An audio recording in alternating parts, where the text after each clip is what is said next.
শ্রদ্ধাভাজন সমূহ নিরীক্ষকের সুদীয় ব্যক্তিত্বের অধিকারী স্থায়ী কমিটির সদস্য জনাব সালাউদ্দিন আহমেদ উপস্থিত রয়েছেন। বাংলাদেশ জাতীয়তাবাদী দলের আরেক স্বেচ্ছা জাতীয়তাবাদী প্রবর্তক আমাদের শ্রদ্ধাভাজন রুহুল কবি রিজভী আহমেদ সহ মঞ্চে উপস্থিত রয়েছেন জাতীয়তাবাদী দলের উজ্জ্বল নক্ষত্রবৃন্দ এবং আমার সামনে উপস্থিত জাতীয়তাবাদী দলের বিভিন্ন পর্যায়ের নেতৃবৃন্দ এবং সাংবাদিক ভাই বোনেরা, আসসালামু আলাইকুম।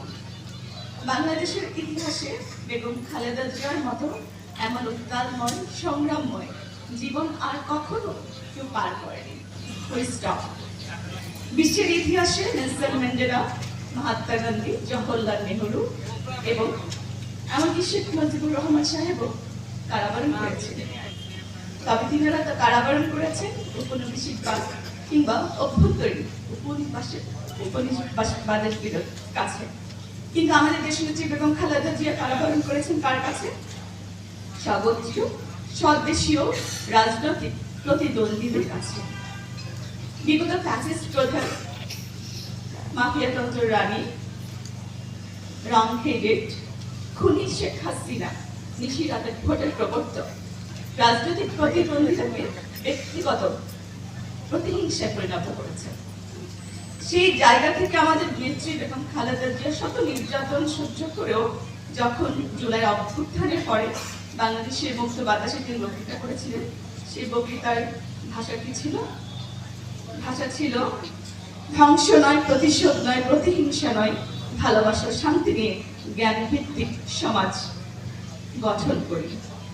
এবং গত বর্ধিত সভায় তিনি আরেকটি মেসেজ আমাদেরকে দিয়েছেন, প্রতিহিংসা নয়, পারস্পরিক ভ্রাতৃত্বের মধ্যে দিয়ে বাসযোগ্য উন্নত বাংলাদেশ গড়ে তোলার আহ্বান জানান তিনি।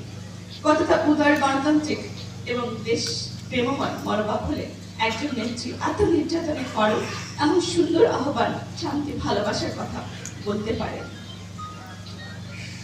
শহীদ রাষ্ট্রপতি জিয়া রহমানের জাতীয়তাবাদ, আত্মনির্ভরশীল বাংলাদেশ এবং দেশনেত্রী বেগম খালেদা জিয়ার আপোষহীনতা এবং দেশ পরিচালনায় তাদের নেতৃত্বাধিকার ধারককে আমাদের ভারপ্রাপ্ত চেয়ারম্যান জনাব তারেক রহমান। আর সে কারণে তার সকল বক্তৃতায় একটা কথায়, একটা মেসেজ আমরা দেখতে পাই। তিনি কখনো বলেন না যে রাষ্ট্র ক্ষমতায় গেলে, তিনি বলেন রাষ্ট্র পরিচালনার সুযোগ পেলে। আর সেই রাষ্ট্র পরিচালনার সুযোগ পেলে তিনি কেমন বাংলাদেশ গড়তে চান? বৈষম্যহীন, সাম্য, মানবিক, মর্যাদা সম্পন্ন, আত্মনির্ভরশীল একটি জাতি। আর সে কারণে আমরা সেই জাতি গঠনে আমাদের সকলকে সুদৃঢ় ঐক্যবদ্ধ থাকতে হবে, কারণ সুদৃঢ় ঐক্য রুখে দিতে পারে সকল ষড়যন্ত্র। ধন্যবাদ সকলকে।